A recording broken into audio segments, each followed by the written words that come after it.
Beautiful. Hi, everybody. We're so glad to be with you all. Danny and I have the immense pleasure of not only working together here locally, but also getting to interact with you folks across the state of Minnesota as well as beyond. And we're really grateful to the Mid-America regional staff for inviting us to do this series with them. We're really excited about getting to connect with people beyond our own state's borders. We're also aware that a number of people are probably going to be watching this after the fact, and so you are welcome to contact us with any questions that you have. What I will say first as a little bit of framing before we dive in is that this is, as Phil said, part 2 of 6 in our long series, but this is, in particular, this is part 2 of the first set of webinars. This is Breaking Down the Silos, part 2. You do not have to have been in the first one, although the video is now available on the Mid-America Regional website. But we're going to be referring in our conversation tonight to a document that we shared last time, which I'm hoping we will also mail out again with the link to the video of this webinar so that you can all have that, including those of you who were not a part of the first webinar. And we're going to do, because we know that not all of you were on the first webinar, we're going to do a brief recap of what we covered last time, and then we're going to dive into some conversation. Couple of other tech things. You are all muted right now except for me and Danny, and we're going to keep it that way. So again, please do feel free to use the raise hand function or to write in the comment box if you need to be. So, if folks come on, I'm going to mute you as you come on, and just know that it's not because we don't like you, but it's because we get lots of ambient noise when folks are on. So let's start off with some introductions. Danny, you want to tell us a little bit about yourself and how Pastor Danny Gibbons became the statewide organizer at Moose Jaw? So Pastor Danny Gibbons, statewide organizer at Moose Jaw. It's good to be here again. See a couple new faces, a few new faces from the last time. So I hope that's a good sign of some of the work that we did with the last webinar. But so I've been on Moose Jaw now since August of 2017, and have been blessed to have some opportunities to travel into some of the other outer state congregations that we have here in Minnesota. So I've been up to, like as Phil was sharing, I was up in Underwood, Minnesota, doing a cluster gathering with fellowships up there. Have been blessed to do some work down in Wilmer, and am looking forward to going up to Grand Rapids here soon. So it's exciting to be able to be on and do this work and connect with other UU congregations that feel like the work of being a more racially justice rooted congregation is important in 2018. And so again, I'm excited to be here tonight, and I thank Mid-America Region for having me. Thank you, Phil, for hosting tonight. Absolutely. And I am the Reverend Ashley Horan, the irreverent Reverend Ashley Horan, the Executive Director of Moose Jaw, the Minnesota Unitarian Universalist Social Justice Alliance. I have the immense pleasure of working with Pastor Danny Gibbons as my friend and colleague and co-conspirator. We work primarily with the 26 Unitarian Universalist congregations here in Minnesota, but we have had a lot of interaction with folks around Mid-America region and across the country. We're involved in a number of national initiatives, and we also do a lot of interfaith work with congregations and religious communities of other spiritual traditions. So we are super excited to just share some of our reflections with you tonight, and also invite you to share some of yours with us. And I think on that note, we'll probably just jump right in. For those of you who were not on the first part of this webinar, Breaking Down the Silos, part 1, again, that video is available on the Mid-America Regional website, and as is the PDF that we handed out before that site. And actually, maybe, Phil, you could find the link to that and stick it in the chat box to everybody, so if folks want to refer to that, that would be helpful. Will do. Thank you. I'm going to share some slides now, and Danny and I are going to talk you through a little rubric that we developed here at Moose Jaw, and that we are excited to share with you. We presented this framework in more depth last time, and it was the bulk of the conversation. We're not going to go super deep into it, but if you have your PDF of this available, Phil again is going to share that link with you momentarily. There's a lot to dig into here, and the homework that we assigned at end of the last webinar was to basically go into your own congregations and look at how you're doing in these various areas. What are the things that are going well, and the innovative things that you're doing in each of these areas of congregational life? And what are the areas where they feel like there are barriers? And so we're gonna have some more conversation about that. But first, we want to just kind of walk you through this framework. So I am going to start sharing my screen with you, and we'll walk you through the slides. 1 second, here we go. Beautiful. Can you all see my screen? Okay, great. It's thinking about whether it wants to show you the slideshow. Here we go. So again, you're here with Breaking Down the Silos, part 2. We started last time with a conversation about praxis. Now, praxis is a theory word that comes to us, but it's actually a really useful way about thinking about how we engage with learning and action in our lives and in our congregations. This model comes from a lot of different thinkers and scholars and liberation-oriented folks. This is notably present in the work of Paulo Freire, Brazilian revolutionary and critical pedagogy thinker. But the idea of praxis is that we're never learning just to learn or acting just to act. We need to always be involved in a cycle of theory, reflection, and action. So you can jump in at any point on this cycle. Let's say folks in your congregation are going to participate in let's say the Women's March, for example. And that would be your action. You go together, you have this experience that you share. Now, that experience might be really wonderful or really awful in and of itself, but the way that folks who talk about praxis understand this is that what really makes an experience transformative is then engaging in reflection about it, right? So that's the second part of this cycle. So let's say after the Women's March, folks get together, they have a debrief. We talk about why do we as Unitarian Universalists feel called to respond to this moment by attending a march like this? What did we learn while we were there? What went well, what didn't? What have we heard in the news? How have folks been critiquing? What were transformative experiences that we had? What might we do differently next time if we were to go to a similar event? What are our next steps? That would all be involved in the reflection piece of things. And then we talk about adding this component of theory, right? Like you're seeking out the best practices, the people who are writing and thinking intellectually, theoretically, politically about things, and you add that to your own personal reflections, so that you're adding the insight of people with different perspectives, different identities, different experiences than your own. And then we come back again. So the idea that one action is never enough, right? We're repeatedly in the cycle of action, reflection, theory, action, reflection, theory. That's the concept of praxis. So the rubric that we've designed at Moose Jaw that we use and we talk about is the social justice rooted congregation model, is designed to help us approach all areas of congregational life as praxis. So Danny and I are very quickly going to run you through the 9 areas that we've identified as being a part of congregational life. And we will not stop and give a ton of examples, but we will have some time for questions. So Danny, I'm going to kick it to you to tell us about the first area. Okay.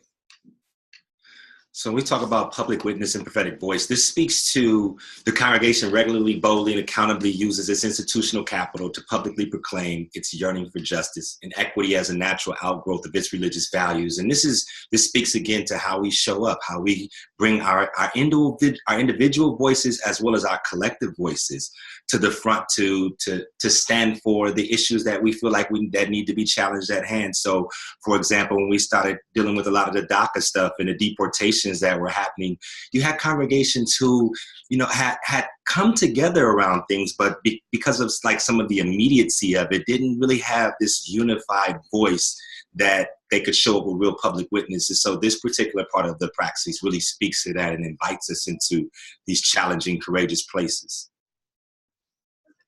Beautiful. I'll just note that this is a photo of our folks at Elliott Unitarian Chapel in St. Louis.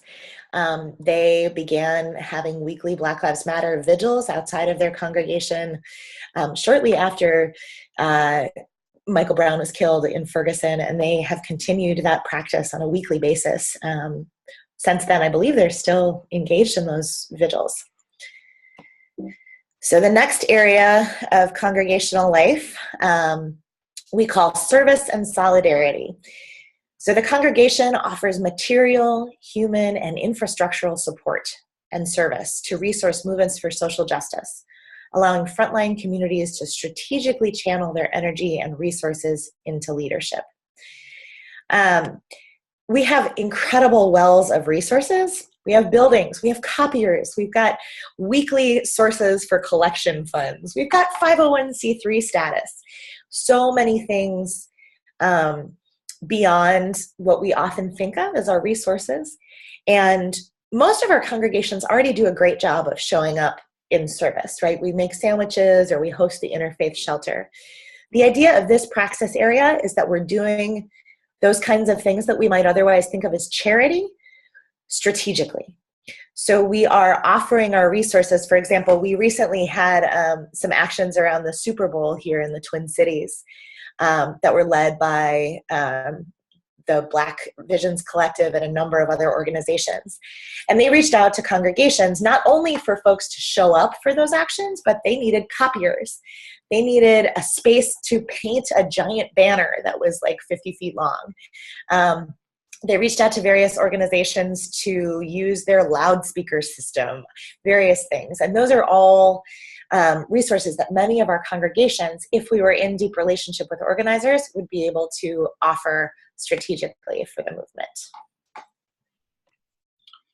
Interfaith and interorganizational partnerships. The congregation cultivates cultural and spiritual humility and develops deep and mutually fulfilling partnerships with other faith communities, organizations, and coalitions. And this is about drawing the circle wider for us in the UU world, about really coming outside of our comfort zones and, not staying safe within our congregations, but reaching out, not just within even like faith contexts that seem similar. Sometimes faith contexts can be totally, different or contrary to what we have, but the partnering around that have seen the real value in the relationships that are built there as opposed to being agenda-based is some of the stuff we've seen. So during some of the BLM for precinct occupation, we've seen faith communities come together from a couple different walks of life around the issues of providing safety and support and additional resources for folks that were occupying the fourth precinct. And we saw a beautiful picture of that. There's some of the folks in this picture there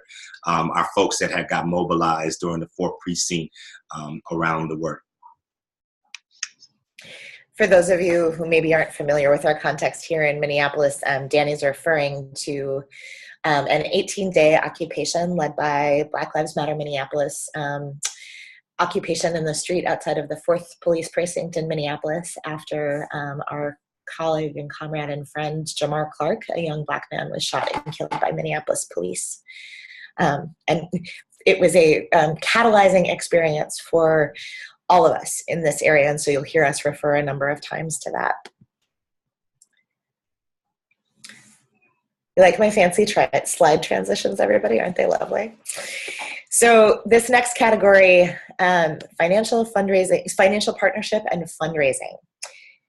So the congregation is self-aware about its financial resources and its networks, and is willing to leverage this power to channel money into movement building beyond the congregation. This is one where people start to panic when we start talking about this. We're barely making our own budget. We're not able to pay fair share dues to the UUA and the region and the whole thing. And I say always, there.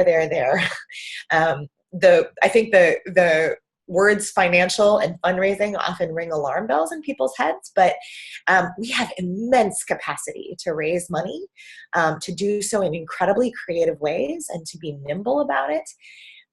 It is one of many things that we can do as congregations with the infrastructure of fundraising that we already have, right? We're used to doing stewardship drives. We're used to doing garage sales and bake sales and special events and this sort of thing. So actually, we have a lot of knowledge in this area, and it's one of many ways that we can be useful.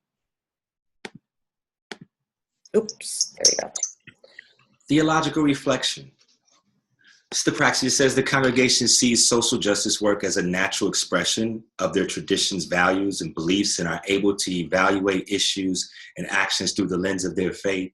The theological reflection is, I personally feel like this part of the rubric invites congregations to lean deeper into the work and really challenging ourselves to really reflect upon where our faith calls us to. Where do we feel like we're drawn to? What does our tradition say about showing up and being present in these ways?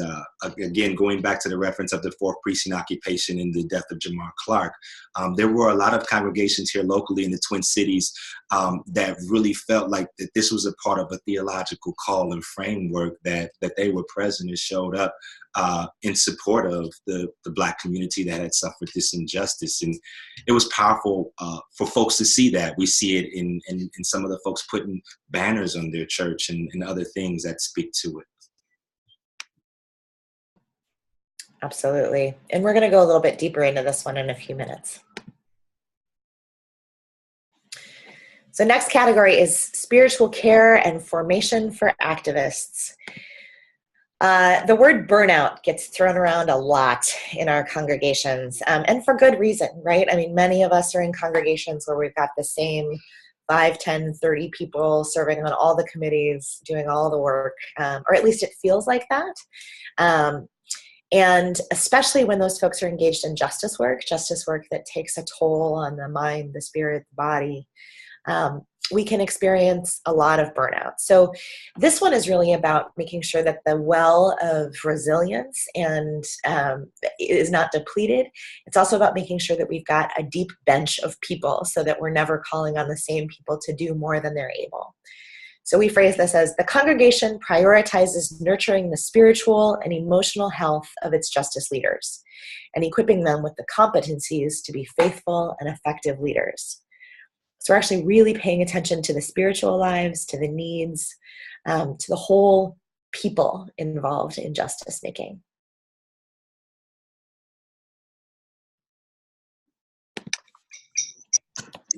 And there, oh, sorry, Danny, here we go.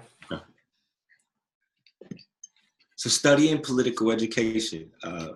This is one of the ones that I always find interesting in doing some of the work and traveling to the churches throughout Minnesota and even throughout the nation, is this piece around like, what do we know and how do we know what we know? And, all of the questions that go around it. And this slide says the congregation offers regular opportunities for members to learn about justice issues, gain concrete skills, and develop political analysis. And so seeing the value of direct action, nonviolent direct action training come to our communities or our churches so that folks can show up in ways to be able to assist folks that are on the front line, learning some of the more demographic issues that we see, maybe in some of the housing challenges we see in immigrant communities that are being discriminated against, and taking time out to really not just show up, but to really learn, to allow it, to invite our heart to be at the table as well as with our head in this study in political education. Beautiful. You use Love a Book Group. We're good at this one. So this one is often a little bit harder for us to wrap our brains around. We call this institutional transformation.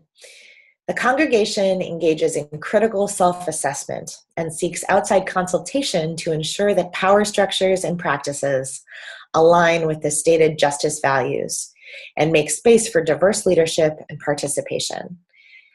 This one is really about our systems set up to help us walk the talk, to talk the walk, right? To put our values into practice. So do we talk a really great game about democracy and the public sphere, but we have really opaque leadership structures? People who enter into the congregation don't know who's in power. They don't know how to get in power. There's no leadership formation. Maybe decisions are made in a way that isn't very transparent. Maybe it's really hard if you're not buddy-buddy with the folks who are already in leadership to find a path to leadership.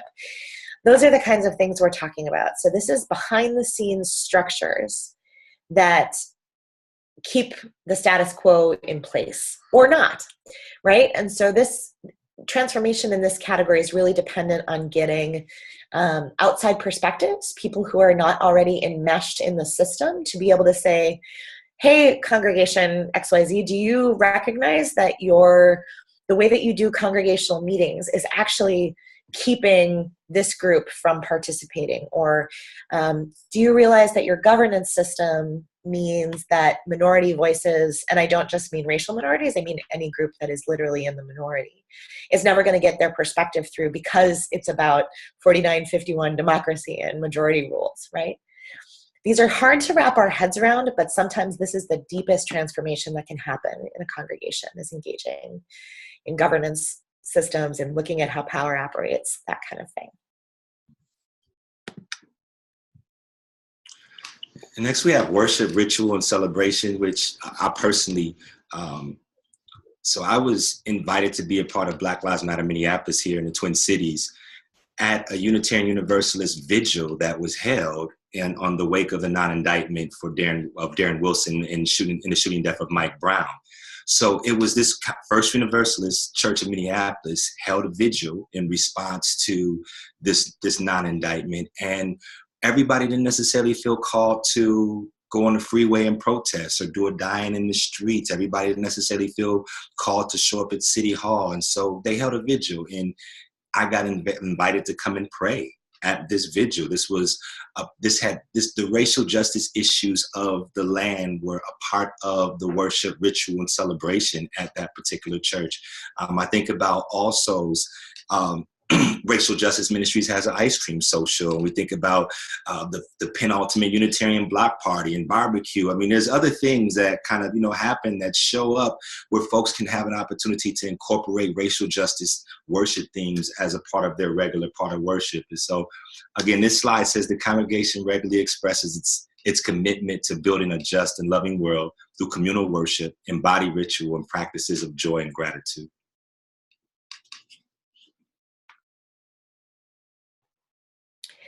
Beautiful.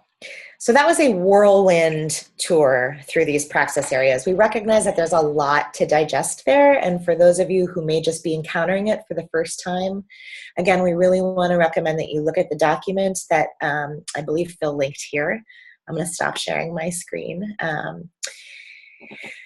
But we think that approaching church life and social justice as not separate things, right? Social justice doesn't just live in one area of the church. It's not just a few people who are engaged in that, but that it's deeply embedded and intertwined in all of the functioning, all of the areas of church life. We bring that lens of racial justice, of social justice, of environmental justice, of gender justice to everything that we're doing. And most of us aren't there yet. In fact, I don't think I've ever met any congregation of any denomination that is perfect in its working in this. And so that's why we talk about these as praxis areas. We are constantly engaged in learning, reflection, action, because there will always be new things to learn, always lessons that we're encountering as we do more work, as people give us feedback, as we understand our own developing political needs, spiritual needs, all those sorts of things. So we're going to pause for a minute here. And I'm looking actually just for a show of hands. Those of you who are on camera, would you raise your hand if you were a part of the first webinar? We got to see you the first time? Okay. Several of you, but not all of you. Okay. I'm going to start actually with a question for those of you that were on that first webinar and just ask, did you take any time between last month and this month to talk about the framework that we presented? You can see, you can nod your heads or say yes or no, okay? Several people did. Beautiful. So I think we've got a couple of minutes just for some general comments. What Danny and I would love to know is, as you began to engage with this framework, what became clear? What did you notice? What was surprising? And we will we will acknowledge you. I will call on you. You can either literally raise your hand or click the raise hand button when you want to share.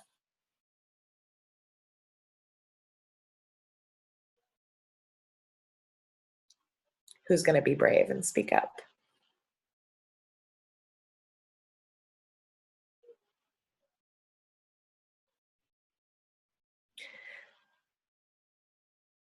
Leslie, are you speaking?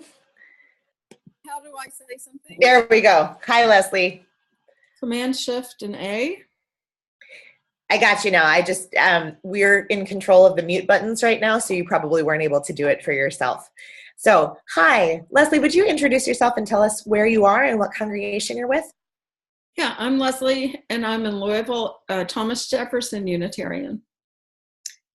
So I met with a couple, well, several people from our environmental, international, social justice committee, and social justice committees, and we found that we have a lot of tasks going on that are not haphazard, but not planned well. So they're haphazard in the fact that they're not that organized or planned out. So yes, we went down through the 4 or 5 questions for each of the categories.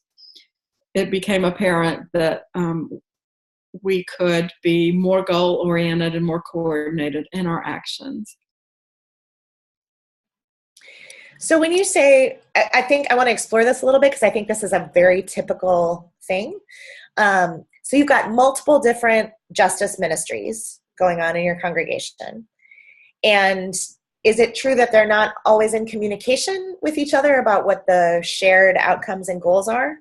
Yeah, it's that's true. And we realize it's a weakness, and it's a goal to create a coordinating committee as such to try to go from, it sounds not, maybe this isn't proper, but from the top down, but just to have a place for coordination.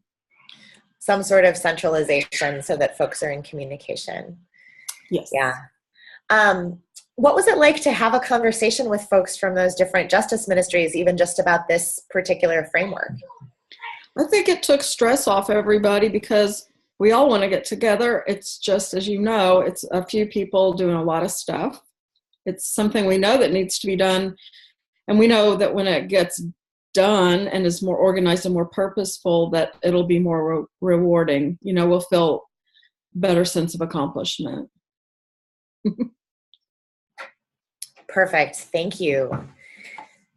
Anybody else want to share about your experience talking about this rubric?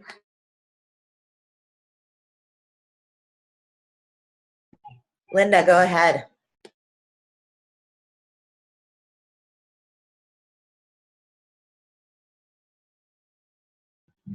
Sorry, I'm trying to unmute you. Hold on a second. Sorry, I have raucous 3-year-olds who just ran in the room. Well, let's see. Are you? Is this working now? Go ahead, Linda. We can hear you. It's working now. Yes. Okay, it's working now.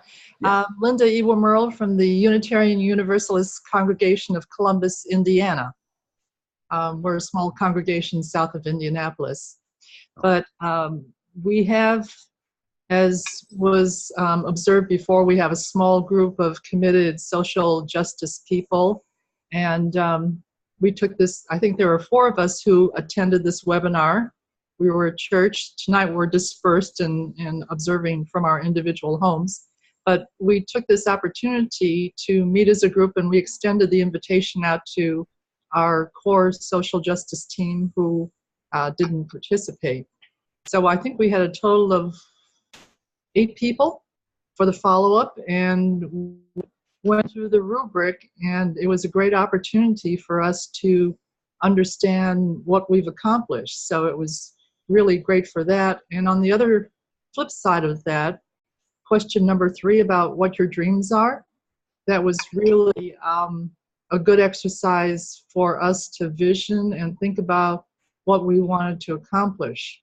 So we're currently working with our new settled minister on a parallel path to understand what our social justice structure will be going forward. There's been sort of a reorganization of that. So we think that this praxis exercise was good to feed into that. So we were really grateful that we had done this work. Can I ask Linda, what about the question about the dream? Could you speak a little bit more about, you know, what that meant for you to be able to be in a room with other justice teams? And because sometimes, you know, justice teams have these what seems like individual siloed dreams, and where it's all a part of the collective fabric or tapestry of where we're trying to go. So I would love for you to speak some more about that. Well, we tried to represent all of social justice, but our focus, I think, since starting the year has been about racial justice. We took to heart a lot of the stuff that came out of the UUA, and that is our primary focus. We have other justice areas like gender justice and environmental. Our Green Sanctuary team is just a little bit behind us in terms of their activity, but we tried to take a look at the entire spectrum of social justice, but we had more of an intense focus on racial justice as a subset of that. And in all the different facets of the praxis areas, it gave us a different prism to look at, whereas we might not have observed all these different areas that we had to consider and areas where we really needed to take a look at in the overall work. So that was really helpful. And we were able to come up with dreams in all the different areas, because in some areas we thought, well, we're doing okay, and you know, we're on our way. And in other areas we said, oh, we've got a lot of work to do.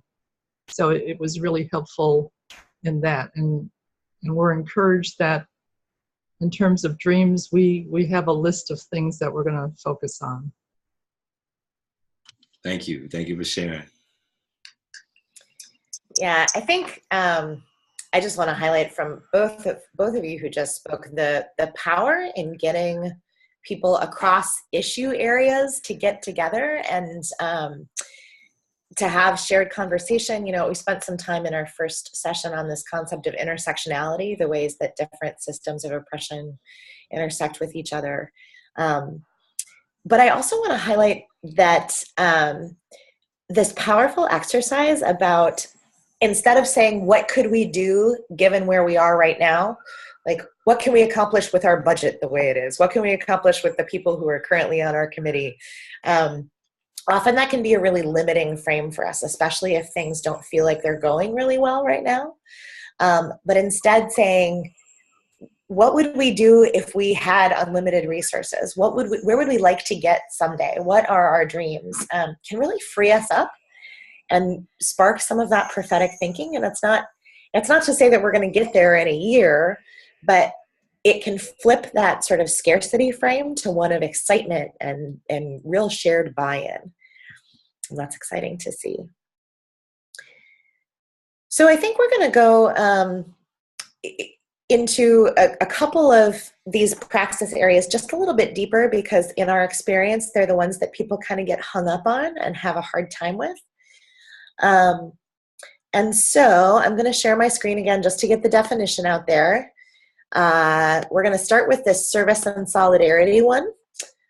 Let me see, screen share, here we go.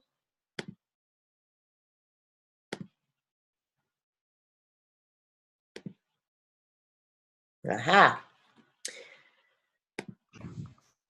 So this one really is about how are we using our many resources, human, infrastructural, material, financial, to resource movements for justice. The way in which this is different than simple charity, right? Like, this is different than just making sandwiches and delivering them to the homeless shelter or something, is that it's that word strategically, right? So an example we shared last time was when the leaders of the emerging Black Lives Matter chapter were meeting regularly a year or two ago. There was a group of white clergy folks and lay people who said, we're going to just make you dinner every week for your meeting. We're going to show up, we're going to drop it off. You got it. You guys do the work of planning, and we're going to make sure that you're fed. Now, feeding people is important no matter what, but in this case, what it did is it freed up their time and energy to do the work that they were specifically and particularly called and able to do. This is a simple thing, right? It takes one person a couple of hours to prepare a meal. So I'm going to get us out of this screen share one more time here. Sorry, too many things happening. There we go. And what I'd like to ask actually is for folks on the call, whether or not you are, you already went through this conversation in your congregation with other folks, I'm interested to hear what examples you might come up with for ways that your congregations are already engaged in this kind of work. I think we're also interested to hear about barriers to doing this kind of work. What are the things that would keep you from, let's say, becoming the fiscal sponsor for an emerging organization, or letting an outside group come in and use your space, or giving your copier over to folks?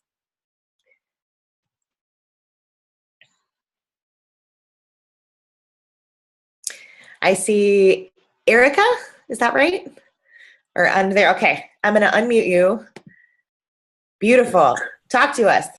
Hi, I'm Julie, and I'm at the Unitarian Universalist Church of Urbana-Champaign. I'm the chair of the board this year, and we're really actually moved our board meetings for the rest of the spring so that we could invite our congregation to come and attend these webinars as part of facilitating conversation. See how that goes. But I just wanted to share one of the things that our congregation has been doing for a number of years is sharing our Sunday platter. We have 12 organizations per year, one of them being our partner churches, thank you, where half of what is given on Sunday mornings and everything that's designated to it goes to those organizations throughout the year. And when special things have come up, last year it was to support one of our men's shelter. We sort of challenged the congregation and they gave more. And this year in January, we focused on accomplishing the challenge that was given to us to raise $10 per congregant for the Black Lives in You movement. And our congregation has really shown itself to step up. We raised almost twice as much as what we had asked. Yay. Thank you for that. I know some folks had trouble hearing that, but these folks were talking about their practice of sharing the plate and designating organizations in which they are in partnership to be the recipients of sort of pass the plate offerings. We also heard about the congregation's work to meet the challenge of the recent Promise in the Practice campaign for congregations to raise $10 per member in service of Black Lives of Unitarian Universalism, and helping us to, as a denomination, raise that $5.2 million, which has been promised to our friends in blue. Beautiful.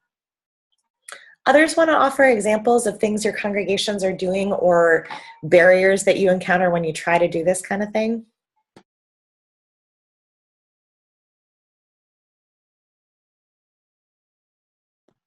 I see Bill and somebody else, so I'm going to go ahead and unmute you. Can you speak loudly, please, for us? What are you unmuting?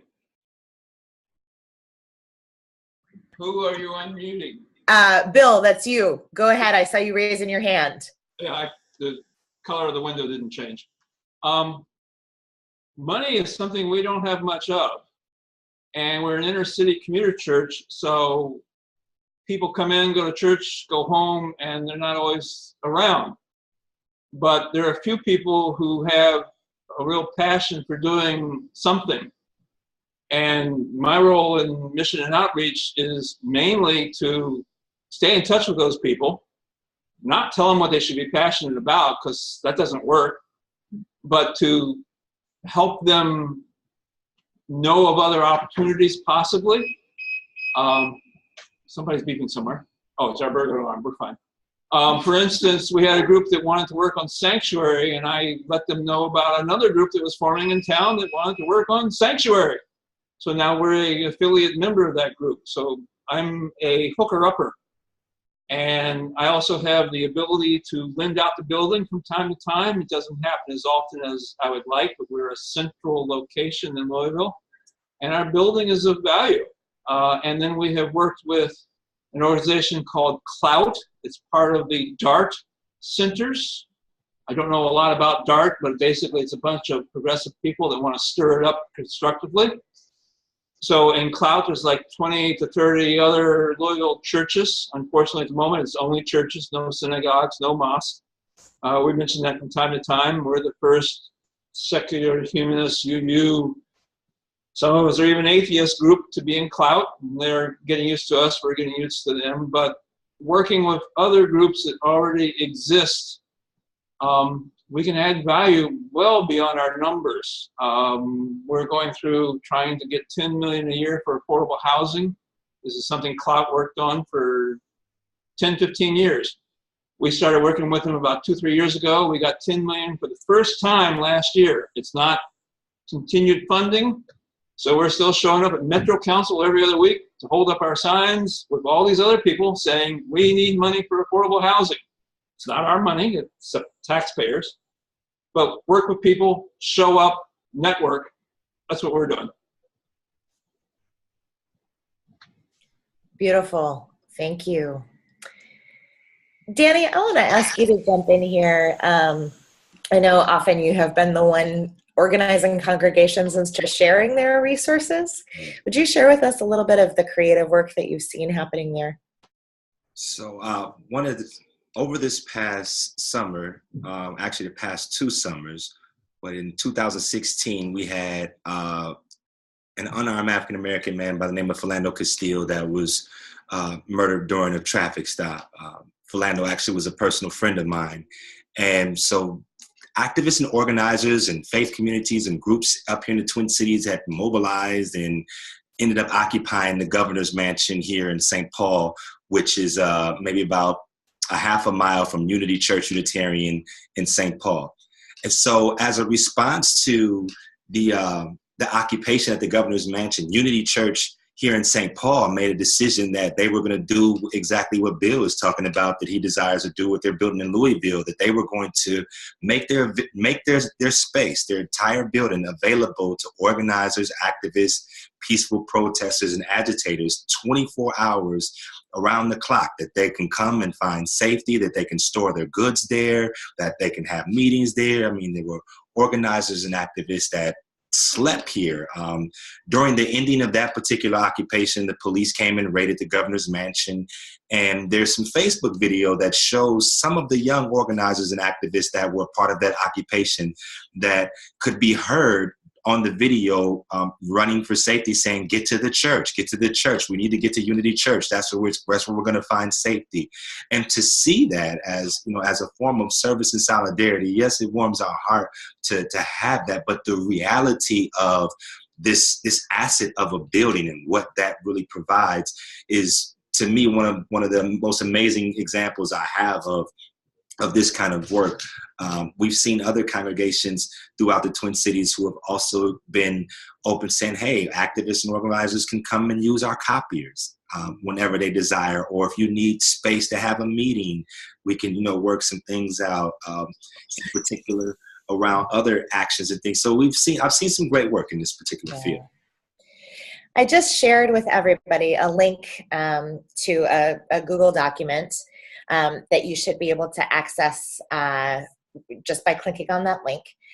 Danny and I are involved in an interfaith organization called MARCH, Multi-Faith Anti-Racism, Change and Healing, here in the Twin Cities. We do some pretty deep work in a lot of different ways with a group of communities and religious and faith communities here. And one of the ways that we're doing this right now is by a community asset mapping project. So we are doing one-to-ones with congregations. We literally I had a meeting this afternoon with Hope, University Lutheran Church of Hope in North Minneapolis. And this project is about helping congregations identify the assets that they have and then matching them up with the needs in the movement for those resources.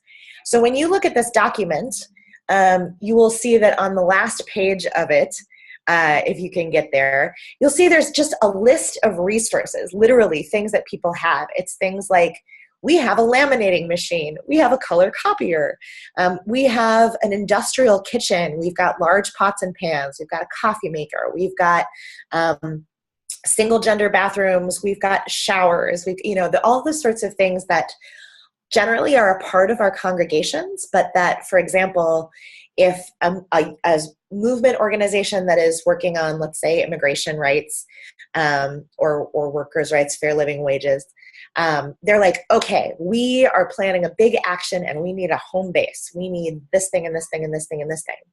Our job then is to pair those congregations that have already gone through this asset mapping process with us with the organizations that need those resources. So we're not only sharing the resources, but we're also building relationship. This is something that I think we could do in places all over the country. Imagine if there were a network across the country of religious communities that were sharing their physical, infrastructural, and human resources with movements for justice. It'd be incredibly powerful. So I'm sharing this resource with you to just check out. This is how we're doing it here in the Twin Cities, but would love to co-conspire with any of you who are interested in doing this kind of thing in your own city. We're going to look a little bit now. I'm sorry, Danny, did you want to add something to that? That was an accident. Go ahead. Well, I'm going to pass it along to you. Do you want to talk a little bit more about theological reflection? I'll give you the slide back. So theological reflection. I'm thinking about now here at Unity Church Unitarian, there's this, there's the book read for the month is My Grandmother's Hands, which is a book that talks about trauma as a result of, being, whether it's vicarious or being inherent, of justice work and that kind of thing. And so the congregation made a decision to read this book as an entirety of the congregation, but to reflect on how this has directly impacted communities of color. When we look at how, for example, the book talks about white body supremacy and how white body supremacy has impacted communities of color, over generations. And so the theological reflection, again, invites us to come to this table and get out of our head and into our hearts, into, leaning into our values. I mean, we as UUs, we can definitely get into our heads about some things and in some respects kind of overanalyze and sometimes maybe talk our ways into doing nothing. And the theological reflection really calls us all to lean into the intersections of this work that are meaningful and real for everyone that's at the table. Excuse me, beautiful. We have another congregation here in the Twin Cities who kind of stumbled on a praxis model for this, but First Universalist Church in Minneapolis began, there were a lot of Black Lives Matter actions happening around here. And again, we're using Black Lives Matter as the example here because it's the context of where we are here in Minneapolis, and it's what has mobilized a lot of our folks. It may be any issue, anything where you are. The issue kind of doesn't matter, but it's the response and the context that does. So they were finding that congregants would be ready to go to a march or a protest or a court hearing or something, and they would get together and they were beginning to convene beforehand. So they'd get together 20, 30 minutes beforehand, they'd grab coffee and they'd start to talk about why it was that they were going, right? And so it soon came like, my faith is calling me to show up in this way because, I read a sermon from 1835 by, Theodore Parker who said this thing, or my lived experience of our faith it tells me that this is something that I can't not respond to right now. This is something that our congregation has been building to. So they were finding that people were actually doing the theological reflection without even a framework for it because people were so excited about it and they wanted that. So then they'd go to the march or the protest or the court hearing or whatever, and then they would want to debrief together. and they would get together. They'd be like, what did we learn? Right? So you can see them actually naturally engaging in the cycle of praxis and theological reflection as a big piece of that cycle. So now, a couple of years after we started identifying this pattern, First Universalist Church is now beginning to say that any service or justice opportunity in the church is going to be offered with this theological praxis reflection model.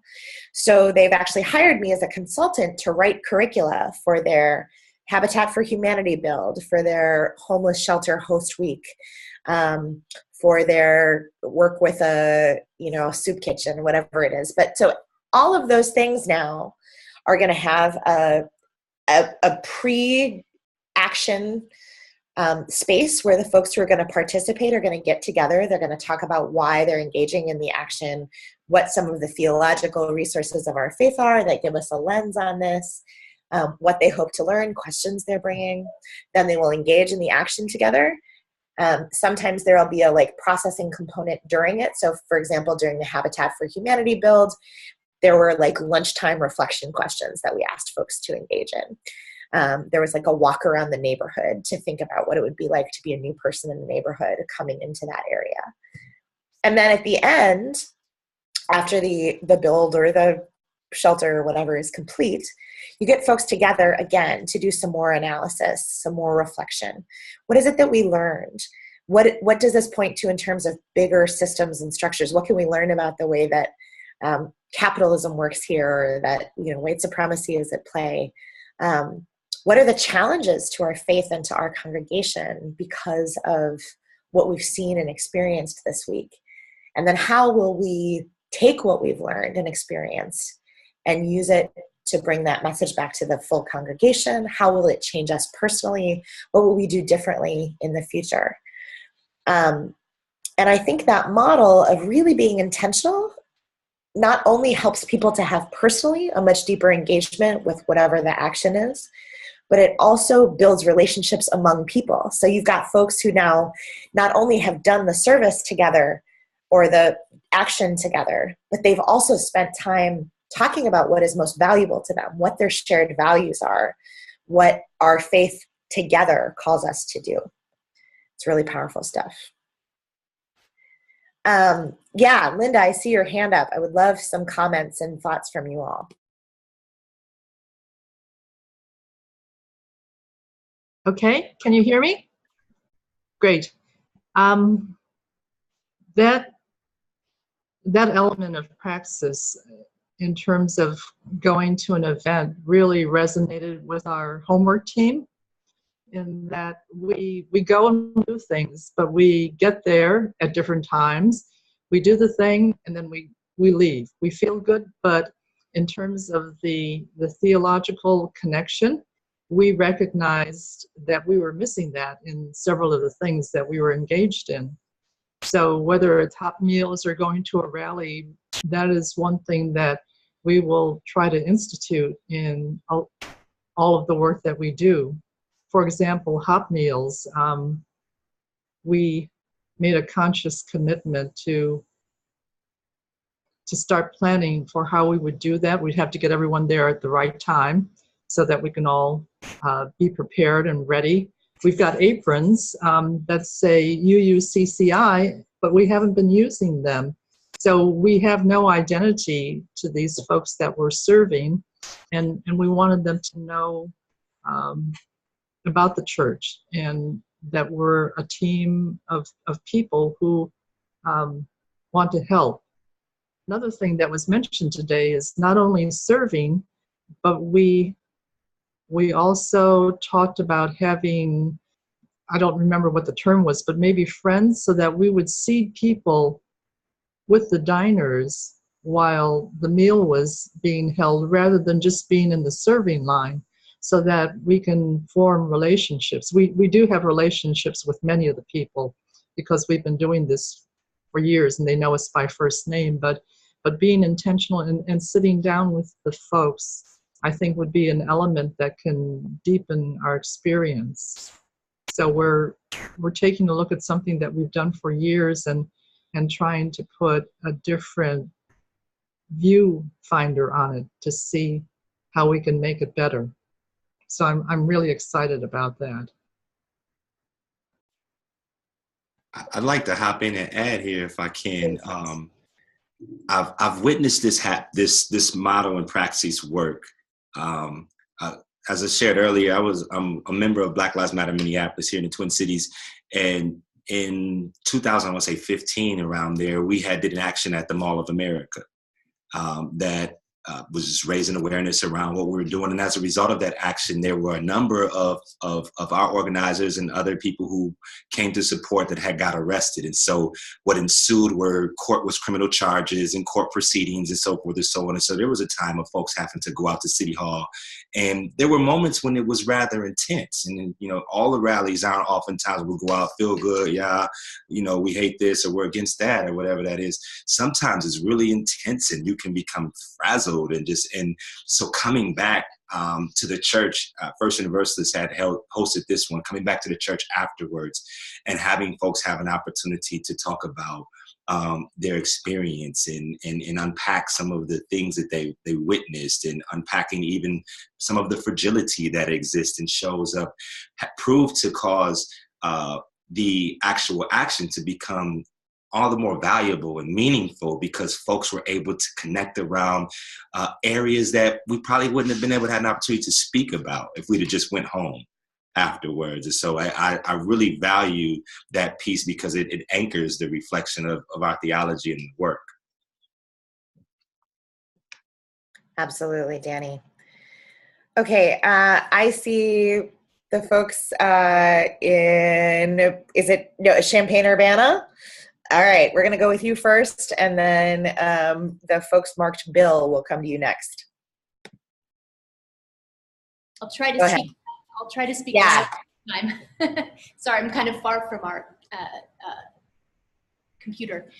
I was wondering if you could speak a little bit about this. I really like this idea of pre-action, post-action reflection, and it seems to me like this would be a great way to engage with youth and possibly have intergenerational, and the idea that our youth would be hearing from adults who had participated in these things, reflect on why they're doing it, as opposed to, well, it's part of our values. It's, you know, sort of these cliched things that we give. And I wonder if you could speak to your experience with that as an intergenerational experience. Sure. Danny, you want to go first? Sure. It becomes this awesome platform because it causes us to a place of like showing up with our whole heart, and not at, you know, during actions or rallies or whatever. I mean, we're all on the same team there. So the playing field evens out for a lot of folks. And what I've seen in the dialogue is I've seen the voices of younger folk, young adults and younger persons who have showed up to do this work be centered in ways that were very validating and affirming. A lot of times in congregational life, it can be maybe the select few who have always shown up on the environmental justice team or whatever that have taken place or kind of take up space in that sense. And it creates this opportunity for folks to get in and find identity, to find purpose. And I've also seen it work for what I call our seasoned members of our congregation, some of the elders in our congregation who may not have as much of the mobility or ways in which to go out, but still have so much more to contribute. And so you think of a pre-action conversation that has an elder present who has done some justice work in the past and can, you know, lend some wisdom to even grounding or just being present as just a voice of witness, to where it becomes this unending kind of feed of life that happens both before and after. So I've seen it work in some amazing ways. Yeah, absolutely. I would also say that sometimes it's not just about the youth listening to the elders, but actually about the youth sharing experiences that they're having, right?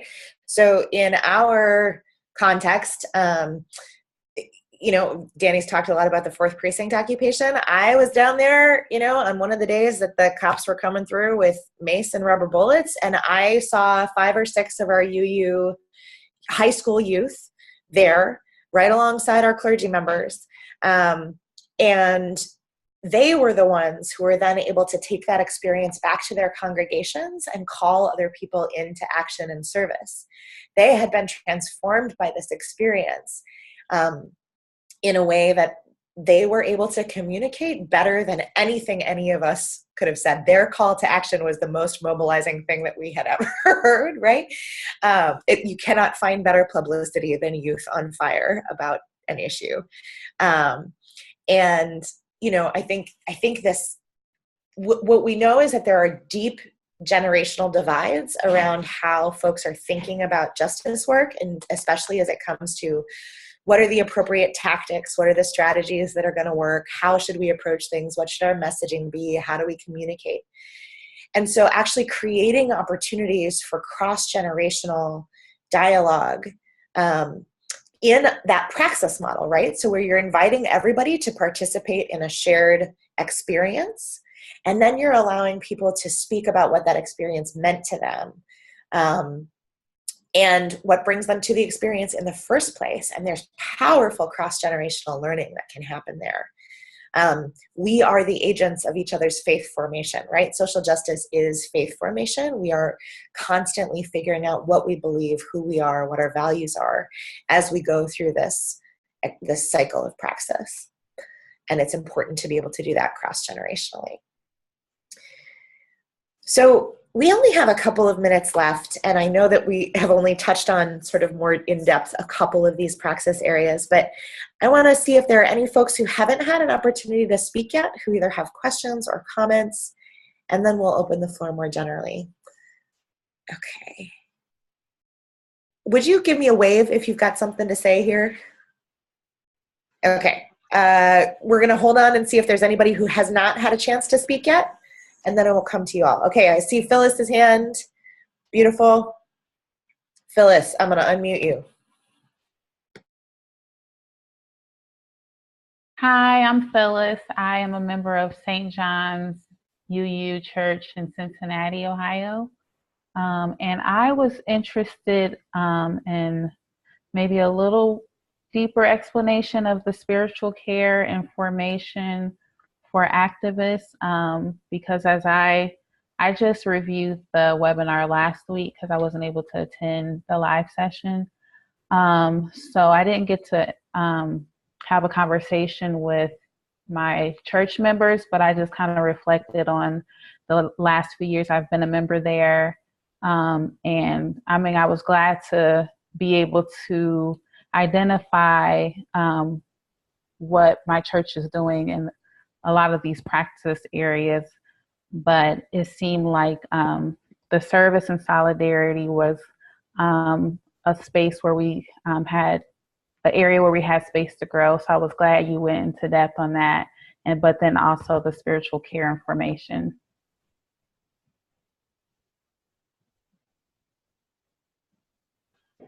You want to take this one first, Danny? Who's your favorite? Yeah, there's a lot of examples I can give about that.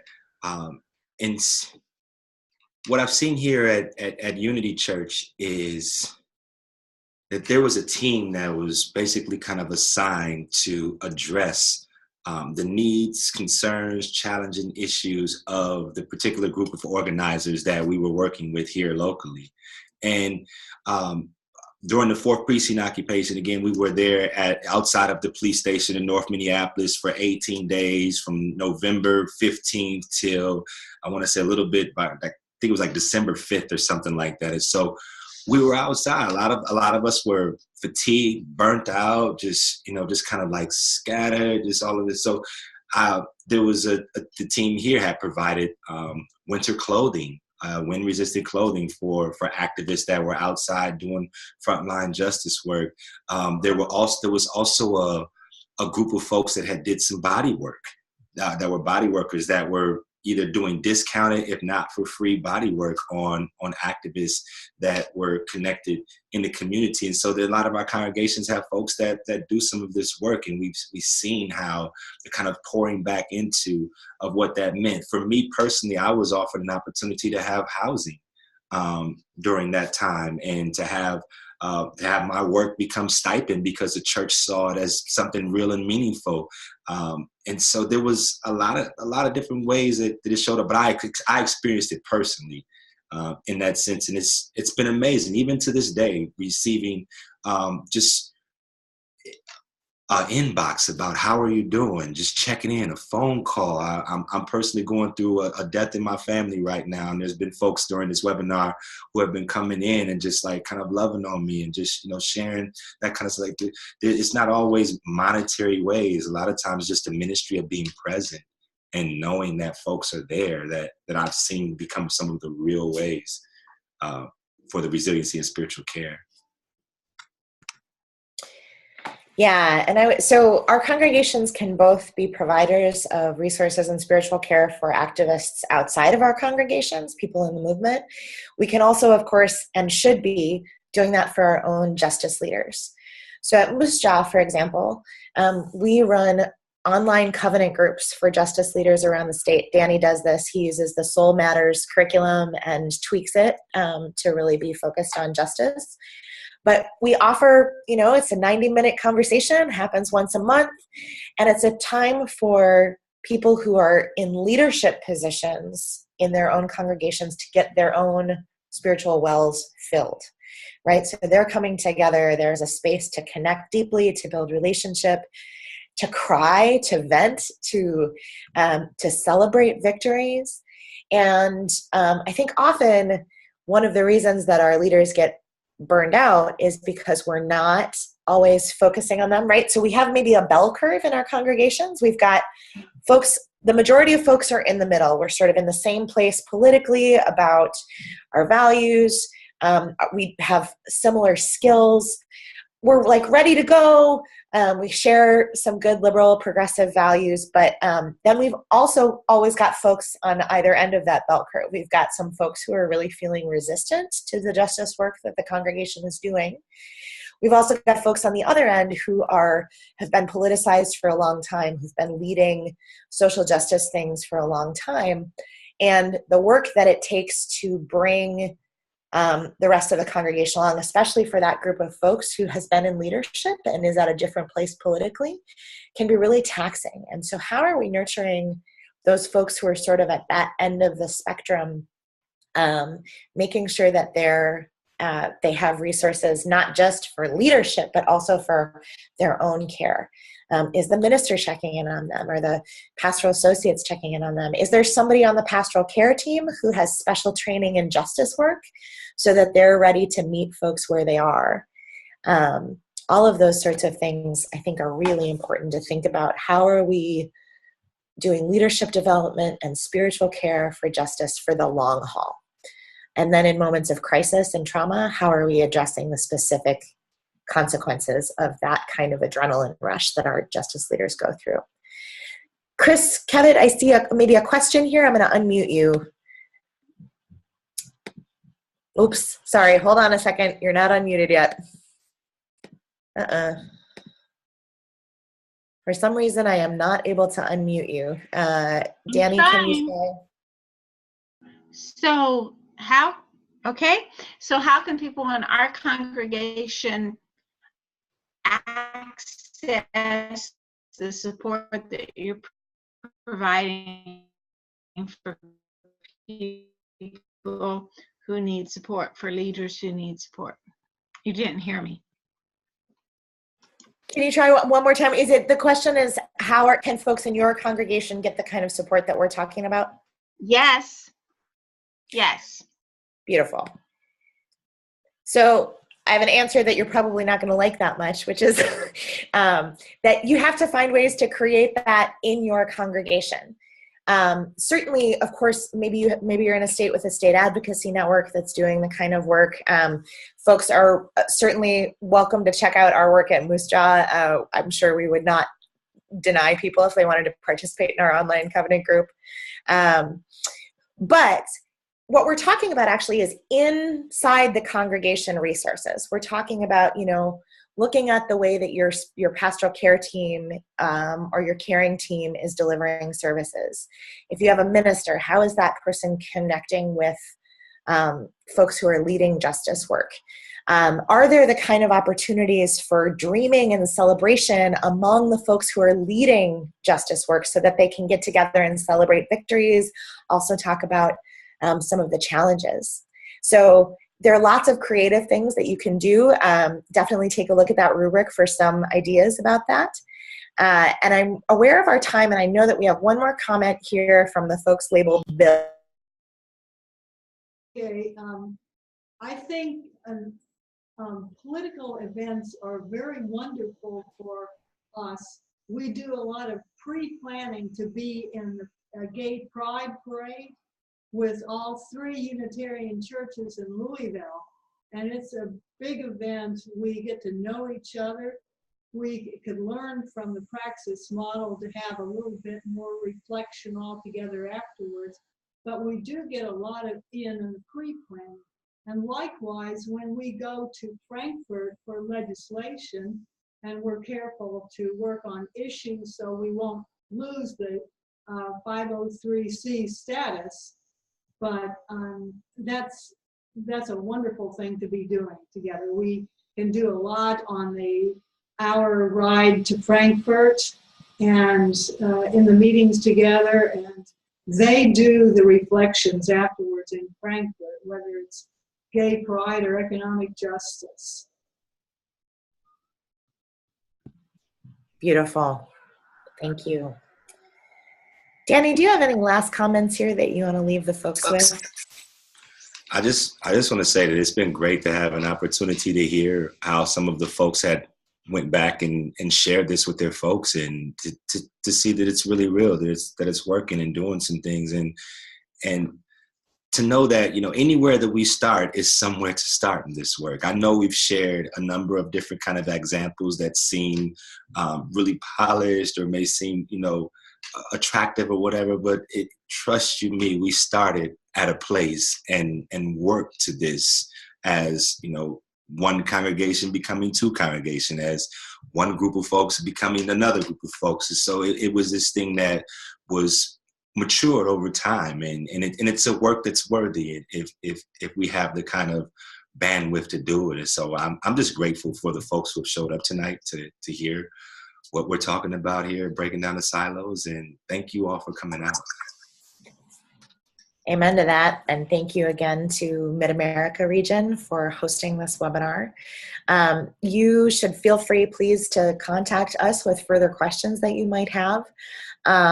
And I know the folks at Mid-America will also take your things. Again, this is part 2 of a 6-part webinar. The next one in our series is happening, easy to remember, February and March dates are always the same. So Tuesday, March 13th, 2018 will be the next one. And the next webinar is entitled, "And Each Day We Mean One More, Organizing 101 for Congregational Justice Leaders." So we're going to talk about some basic skills of organizing people into action and doing effective work in that way.